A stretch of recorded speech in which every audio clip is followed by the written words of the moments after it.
अस्सलाम वालेकुम students, welcome back to my channel. अब हमने स्टार्ट करना है अपना नेक्स्ट टॉपिक जो कि है Brønsted-lorry concept about acid and bases. ठीक है, हमने लास्ट चैप्टर के अंदर इसका इंट्रोडक्शन देखा है। ठीक है, एसिड बेसिस की शुरुआत कहाँ से हुई। ठीक है, उसके बाद कौन कौन से साइंटिस्ट ने क्या क्या डिस्कवरीज की हैं। ठीक है, जिसमें हमने जाबरबिन हियान का जिक्र किया। ठीक है, उसके बाद फिर हमने हम्फ्रे डेवी का जिक्र किया। ठीक है, फिर उसके बाद हमने डिफरेंस देखा एसिड एंड बेसिस में। ठीक है, वो लेक्चर हो चुके हैं, अगर आपने अटेंड नहीं किया तो उसको अटेंड कर। उसके बाद फिर हमने आर्हीनियस कॉन्सेप्ट देखा। ठीक है, हम ये देख रहे थे, हमने पहले जनरल डिफरेंस देखा एसिड और बेस का। फिर उसके बाद हमने क्या देखा, आर्हीनियस डिफरेंट साइंटिस्ट जो हैं जिन्होंने अपने अपनी वर्किंग के अकॉर्डिंग डेफिनेशन बताई है एसिड और बेस की। ठीक है, जैसे कि आर्हीनियस कॉन्सेप्ट क्या कहता है कि एसिड वो है जो प्रोटॉन डोनेट करता है। ठीक है, प्रोटॉन मतलब एच पॉजिटिव आइन, और जो बेस है वो हाइड्रोक्सिल आइन डोनेट करती है। ठीक है, उसके बाद कुछ लिमिटेशन आ गई थी कि कुछ ऐसे भी एसिड बेस होते हैं जो कि प्रोटॉन नहीं डोनेट कर सकती हैं, हाइड्रोक्सिल आइन नहीं डोनेट कर सकते। ठीक है, तो फिर भी वो एसिड और बेस की तरह रिएक्ट करते हैं, जैसे कि अमोनिया और कार्बन डाइऑक्साइड है। तो इस लिमिटेशन को रिमूव करने के लिए, ठीक है, नेक्स्ट साइंटिस्ट आया जो कि थे ब्रॉन्स्टेड एंड लोरी। ठीक है, इन्होंने कॉन्सेप्ट दिया था एसिड बेसिस के बारे में 1923 के अंदर। ठीक है, आई होप इट्स नज़र आ रहा है आपको। ठीक है, 1923 के अंदर। ठीक है, और जो लोरी था वो क्या था, डैनिश था। डैनिश मतलब डेनमार्क का रहने वाला था। ठीक है, और उसके बाद ब्रॉन्स्टेड जो था वो इंग्लिश केमिस्ट था। ठीक है जी, डेनिश केमिस्ट था ब्रॉन्स्टेड एंड इंग्लिश केमिस्ट था लोरी। उल्टा बता दिया मैंने आपको, इंग्लिश था लॉरेस और ब्रॉन्स्टेड था डेनिश। ठीक हो गया। उसके बाद इन्होंने क्या किया, अपना कॉन्सेप्ट पेश किया एसिड और बेस का। ठीक है, और वो उसकी बेस क्या थी, प्रोटॉन का डोनेशन एंड एक्सेप्टेंस। ठीक है, इसकी बेस क्या थी, donation of proton, donation and acceptance of proton. ठीक हो गया। उसके बाद इसने क्या कहा कि जो आर्हीनियस के कॉन्सेप्ट में आ गई थी गलती, मतलब लिमिटेशन आ गई थी, वो क्या थी कि एसिड वही है जो प्रोटॉन डोनेट करेगा। ठीक है, एक्वस मीडियम के अंदर, बेस वो है जो हाइड्रोक्सिल आयन प्रोड्यूस करेगी। लेकिन एक्वस मीडियम तक ही लिमिटेड है, तो हमें दूसरा कोई रास्ता पकड़ना पड़ा। ठीक है, और वो क्या था, ब्रॉन्स्टेड-लोरी कॉन्सेप्ट। ठीक है, इन्होंने अपने अपने लिहाज से अपने अपने कॉन्सेप्ट पेश किए। ठीक है, और उनका बेस क्या थी, acceptance and donation of proton. ठीक है, यानी कि जहाँ पे भी एसिड बेस का रिएक्शन होगा वहाँ पे दो चीज़ों के दरमियान में रिएक्शन होता है ना, एक चीज़ के दरमियान में रिएक्शन नहीं हो सकता। तो जैसे कि ताली एक हाथ से नहीं बचती। ठीक है, तो दोनों चीज़ों का रिएक्शन होगा, तो दो जो चीज़ें रिएक्ट करेंगी उनमें से एक एसिड के तौर पे एक्ट करेगी और दूसरी बेस के तौर पे एक्ट करेगी। अब एक चीज़ एसिड के तौर पे एक्ट करेगी, वो हमें कैसे पता चलेगा। ठीक है, अब वही वैसे पता चलेगा कि वो प्रोटॉन जो है डोनेट कर रही होगी, बेस जो है वो प्रोटॉन एक्सेप्ट कर रही होगी। ठीक है, तो इस तरह से भी एसिड बेस का पता चलेगा। ठीक है, जैसे कि अब इसमें प्रोटॉन की डोनेशन या हाइड्रोक्सिल की डोनेशन का नहीं है। ठीक है, इसमें जस्ट जनरल उसने कॉन्सेप्ट बताया है, दैट इज़ ऐसे कि हमारे पास एसिड क्या होता है, सब्सटेंस में एटम आयन मॉलिक्यूल सारे आ जाते हैं। ठीक है, तो acid is a substance which can donate proton, which can donate proton. ठीक है, जो कि प्रोटॉन डोनेट कर सकता है। प्रोटॉन मतलब H पॉजिटिव आयन। ठीक है, H पॉजिटिव आयन मतलब कि इलेक्ट्रॉन लेके जाएगा, जिस भी चीज़ से ये लैदा होगा, जिस भी एटम से ये लैदा होगा, H पॉजिटिव आयन उसको इलेक्ट्रॉन देके जाएगा, खुद पॉजिटिव चार्ज जाएगा दूसरे के पास। ठीक है, उसके बाद base is a substance which can accept proton. ठीक है, जो कि प्रोटॉन को एक्सेप्ट कर सकता होगा। ठीक है, यहाँ तक क्लियर, कोई मुश्किल नहीं है। ठीक है, आगे चलते हैं, उसको आप लोग नोट डाउन करते जाएं साथ साथ। ओके जी, अब हम इसके कुछ रिएक्शंस देखेंगे। रिएक्शंस क्या होंगे, जैसे कि अगर यहाँ पे देखा जाए, हम कुछ रिएक्शन देख रहे थे, एग्जाम्पल्स देख रहे थे, क्या ये डेफिनेशन जो है इन्होंने एविडेंसेस के साथ दी है, ठीक है। तो हम यहाँ पे देख रहे थे जैसे कि HCl प्लस अमोनिया के दरमियान रिएक्शन देखो, ये होगा रिवर्सिबल रिएक्शन, ठीक है। अब अमोनिया और HCl तो हमें पता है कि वो एसिड ही है, ठीक है, और वो स्ट्रॉन्ग एसिड होता है, ठीक है, बशर्ते कि आपने उसके अंदर पानी नहीं डाला, ठीक है। तो H पॉजिटिव अगर अमोनिया के पास जाएगा तो वो क्या करेगा, अमोनियम प्लस आयन बना देगा, ठीक है, और क्लोराइड जो है वो अलग हो जाएगा। अब यहाँ पे सवाल आता है कि हमें कैसे पता कि HCl ने ही प्रोटॉन डोनेट करना है, अमोनिया के पास भी तो हाइड्रोजन है, तीन हाइड्रोजन है, तो वो क्यों नहीं डोनेट कर रहा। तो रीज़न ये है कि अमोनिया एक स्ट्रॉन्ग बेस है, ठीक है, दिस इज स्टडीड, ठीक है, कि अमोनिया जो है वो स्ट्रॉन्ग बेस है, अमोनिया के पास एक लोन पेयर है, और HCl में से जो प्रोटॉन है वो जा सकता है, ठीक है, क्योंकि उसके पास ज़्यादा कैपेबिलिटी है प्रोटॉन को डोनेट करने की अमोनिया की निस्बत, इसलिए ये जाएगा जी आपका, जिस तरह से ये एक बॉन्ड बना हुआ है, ठीक है, Cl का, ये देखें इसका एक और इसका एक, और साथ में ये, ठीक है, ये एक इस तरह से हमारा जो है वो बॉन्ड बना हुआ है, ये ब्रेक डाउन हो जाएगा, ठीक है। और इस तरह से अमोनिया में अगर देखा जाए हाइड्रोजन हाइड्रोजन और हाइड्रोजन, और ये जब टूटेगा क्लोरीन का अपना इलेक्ट्रॉन तो उसके पास जाएगा ही, ठीक है, लेकिन ये जो, क्योंकि क्लोरीन ज़्यादा इलेक्ट्रोनेगेटिव है, 9th क्लास केमिस्ट्री, ठीक है, चैप्टर 1 में हमने ये बड़ी, और बॉन्डिंग वाले चैप्टर में ये बात बड़ी डिटेल से डिस्कस की हुई है कि क्लोरीन ज़्यादा इलेक्ट्रोनेगेटिव है, तो ये जो इलेक्ट्रॉन पेयर होता है ज़्यादा क्लोरीन की तरफ होता है, ठीक है। तो अपना इलेक्ट्रॉन तो क्लोरीन वापस लेगा ही, लेकिन हाइड्रोजन का जो इलेक्ट्रॉन है वो भी ये ग्रैब कर लेगा, तो hydrogen as a positive charge यानी कि प्रोटॉन की फॉर्म में ये चला जाएगा, यहाँ पे अमोनिया के पास चला जाएगा, अमोनिया के पास इलेक्ट्रॉन पेयर है, हाइड्रोजन ने अपना डुप्लेट कंप्लीट करना है, ठीक है, क्योंकि अगर एक H पॉजिटिव जा रहा है, क्योंकि हम लोग ओवरऑल बात कर रहे हैं, क्योंकि हमें नहीं पता कि पानी जो हमने सोल्यूशन लिया है उसके अंदर कितना HCl है और कितना अमोनिया है, ठीक है, तो हम ओवरऑल एक की बात करें, जैसे H पॉजिटिव है और एक अमोनिया है, अमोनिया के पास 2 इलेक्ट्रॉन पेयर हैं, ठीक है, तो वो अमोनिया, क्योंकि हाइड्रोजन जो होता है उसके डुप्लेट कंप्लीट होना होता है, तो डुप्लेट इसका कंप्लीट हो जाएगा जब ये इसके पास जाएगा, तो यहाँ पे क्या बन जाएगा, अमोनियम पॉजिटिव और plus chloride negative. Chloride negative क्यों, क्योंकि उसके पास इलेक्ट्रॉन एक एक्स्ट्रा आ गया है जो कि हाइड्रोजन देकर गया है, और उसके बाद अमोनिया के ऊपर जो लोन पेयर था वो ऑक्यूपाई कर लिया है इस H पॉजिटिव आयन ने, ठीक है।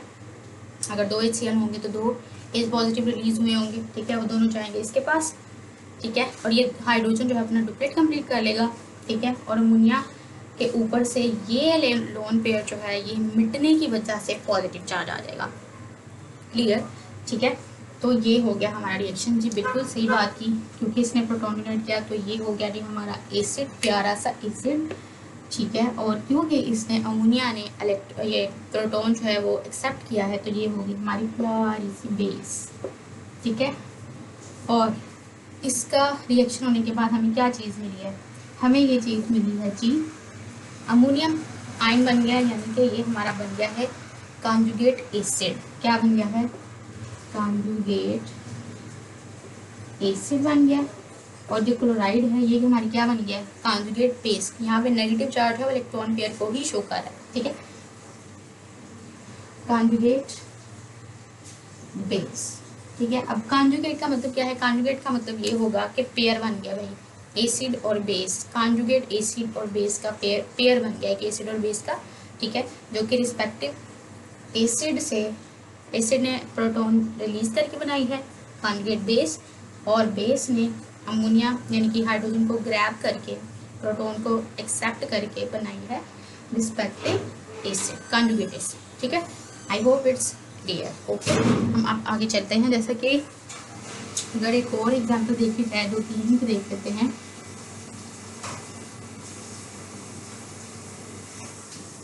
जहाँ पे देखो जी वाटर का और किसका बताया हुआ है रिएक्शन, HCl, पहले HCl लिख लो, बाद में लिख लो प्लस वाटर, शोर तो बच्चों यहाँ पे होता ही रहता है, क्या इग्नोर करिएगा, ओके, HCl प्लस H2, ठीक है। अब HCl प्लस H2O, अब इसमें HCl वो हमें पहले पता है कि इसी ने एसिड के तौर पर एक्ट करना है, क्योंकि HCl तो पहले से एसिड है और पानी तो होता है न्यूट्रल, ठीक है, क्योंकि वो हम पीते भी हैं, ठीक है, तो वो तो एसिड नहीं हो सकता। तो जाहिर सी बात है एक स्पीशी के बिहेवियर की बेस पे हम ये अंदाज़ा लगा सकते हैं कि दूसरी स्पीशी है वो कैसे एक्ट करेगी, ठीक है। तो यहाँ पे HCl अगर एसिड के तौर पर एक्ट कर रहा है तो जाहिर सी बात है कि जो H2O है वैसा बेस एक्ट करेगा, ठीक है। जैसा कि बिल्कुल आप लोग वही वाली फिगर माइंड में लेके आओ कि अगर ये आपका Cl है, ठीक है, इसके ऑटोमोल्स में 7 होते हैं, ठीक है, वही शो कर रही हूँ, प्लस H2O, इसके ऊपर होता है एक लोन पेयर, ठीक है। अब इसकी ही क्लोरीन ज़्यादा इलेक्ट्रोनेगेटिव है, ठीक है, इसमें भी ऑक्सीजन ज़्यादा इलेक्ट्रोनेगेटिव है, लेकिन ये एज अ बेस ही एक्ट करेगा क्योंकि इसकी बॉन्डिंग है थोड़ी सी strong as compare to this, ठीक है, और इसी के पास ज़्यादा टेंडेंसी है प्रोटॉन को रिलीज करने की as compare to the water, ठीक है। तो यहाँ पे ये बॉन्ड हो जाएगा ब्रेक, H पॉजिटिव बन जाएगा, फिर से क्लोरीन अपना इलेक्ट्रॉन तो वापस लेगा ही, साथ में इसका इलेक्ट्रॉन भी ले लेगा, और इस इलेक्ट्रॉन पेयर की वजह से क्लोरीन के ऊपर आ जाएगा नेगेटिव चार्ज, ठीक है, और साथ में जो H2O है इसका क्या बनेगा, H2O में जो ऑक्सीजन के ऊपर लोन पेयर है ये हाइड्रोजन आयन उसके पास जाएगा, अपना डुप्लेट कंप्लीट कर लेगा और हाइड्रोनियम आयन बना देगा। इस इलेक्ट्रॉन पेयर के रिमूव होने की वजह से वाटर के ऊपर यानी कि हाइड्रोनियम आयन के ऊपर ओवरऑल आ जाएगा पॉजिटिव चार्ज। इस तरह से अगर आप देखें तो यहाँ भी हमारे पास रह जाएगा Cl negative plus Cl negative और प्लस आपके पास बन जाएगा H3O पॉजिटिव। अगर मैं दूसरी तरह से लिखूँ तो बिल्कुल इस तरह से हो जाएगा, इस तरह, ठीक है। I hope it's clear. अब यहाँ पे मसला क्या आता है, अब आप लोग मुझे बताएं ज़रा इसमें से कॉन्जुगेट एसिड कौन सा बना है, कॉन्जुगेट बेस कौन सा बना है। एसिड ने प्रोटॉन रिलीज करके जो चीज़ बनाई है वो है क्लोराइड, जो कि बन गया है कॉन्जुगेट बेस, यानी कि इसका पेयर बन चुका है बेस का और एसिड का, ठीक है, जो कि by donation of proton by the acid and by acceptance of proton by the base, ठीक है। तो ये हमारे पास क्या बन गया है, एसिड और बेस का पेयर बन चुका है, ठीक है, जो कि हम कॉन्जुगेट एसिड बेस पेयर बोलेंगे, ठीक हो गया। तो ये होगी हमारे पास कॉन्जुगेट बेस जो कि एसिड से बनेगी, और बेस से क्या बनेगा, कॉन्जुगेट एसिड बनेगा। याद रखना है आपने हमेशा, ठीक है, ये एसिड से हमेशा कॉन्जुगेट बेस बनेगी। एमसीक्यू में बात पूछ जाती है, बच्चों को कंफ्यूज, ठीक है, और बिल्कुल आप लोग इसको कर सकते हैं। उसके बाद हाइड्रोनियम क्या बना है, कॉन्जुगेट एसिड बन गया क्योंकि उसके पास प्रोटॉन एक्स्ट्रा हो गया, ठीक हो गया जी। उसके बाद अब हम लोग एम्फोटेरिक की बात कर लेते हैं।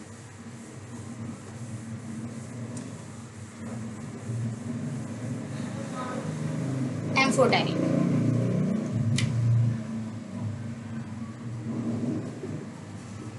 एम्फोटेरिक स्पीशी कौन सी होती है,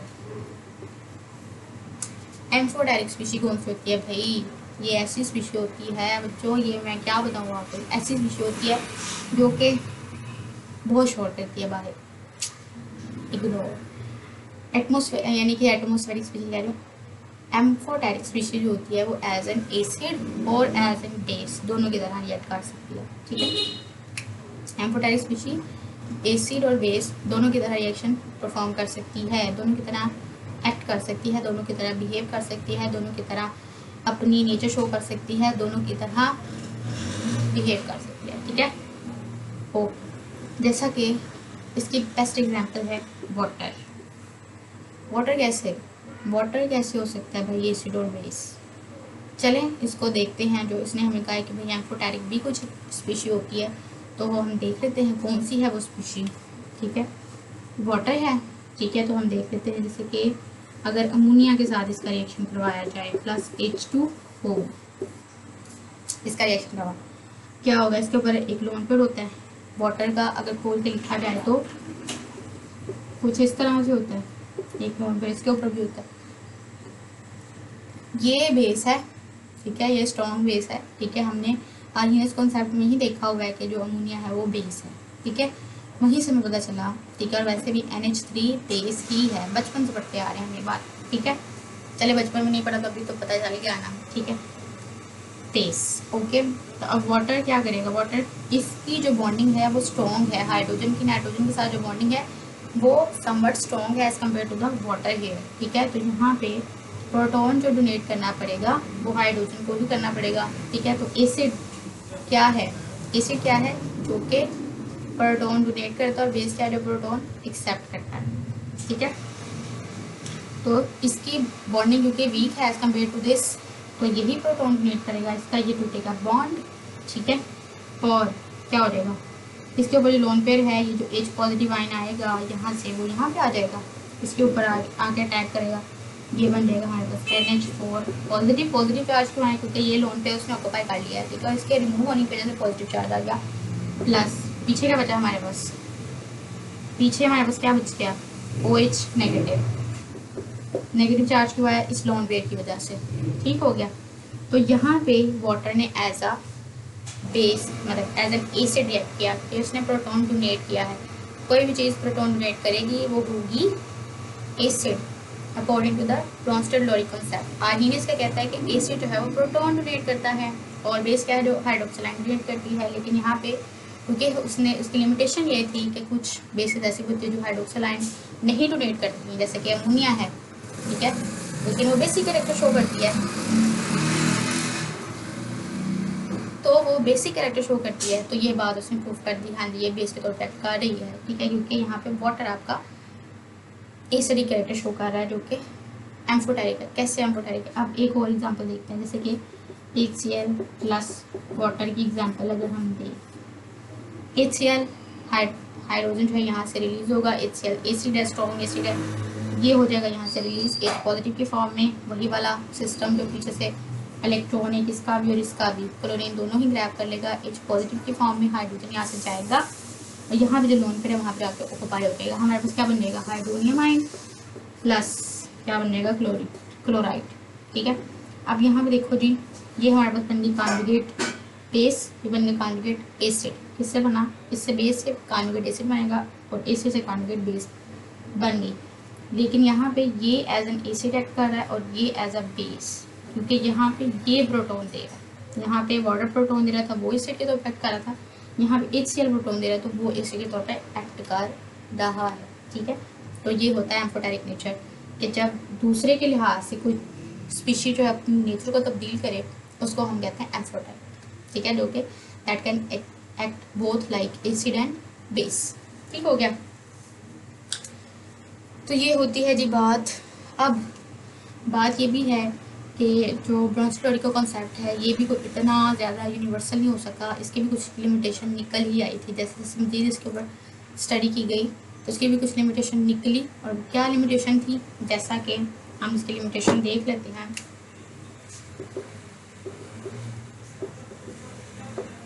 ओके जी, लिमिटेशन इसकी ये थी कि कुछ सब्सटेंसेस, लिमिटेशन इसकी ये थी कि कुछ सब्सटेंसेस जो होते हैं वो एसिड के तौर पर एक्ट करते हैं लेकिन वो प्रोटॉन डोनेट नहीं करते, इसकी भी लिमिटेशन आ गई। लिमिटेशन इसकी क्या, इसका क्या ड्रॉबैक था, क्या इसका जो था वो एक फॉल्स पॉइंट था, वो ये था, फॉल्स पॉइंट होता है ना बच्चों, ठीक है। कि लिमिटेशन इसकी आ गई थी कि कुछ ऐसे भी एसिड होते हैं जो कि जिनमें प्रोटॉन नहीं होता लेकिन वो एसिड के तौर पर एक्ट करते हैं, जैसा कि सल्फर डाइऑक्साइड, पहली लिमिटेशन, ठीक है। उसके बाद दूसरी लिमिटेशन में वो ये कहता है कि कुछ बेसिस भी ऐसी होती हैं जो कि प्रोटॉन एक्सेप्ट नहीं कर पाती, ठीक है, कुछ बेसिस भी ऐसी होती हैं जो कि प्रोटॉन एक्सेप्ट नहीं कर पाती लेकिन वो ऐसा बेस एक्ट करती हैं, जैसा कि कैल्शियम ऑक्साइड। तो ये जो लिमिटेशंस थी ना, इनको सॉल्व करने के लिए एक नया साइंटिस्ट आया और वो कौन था, लेविस, ठीक है।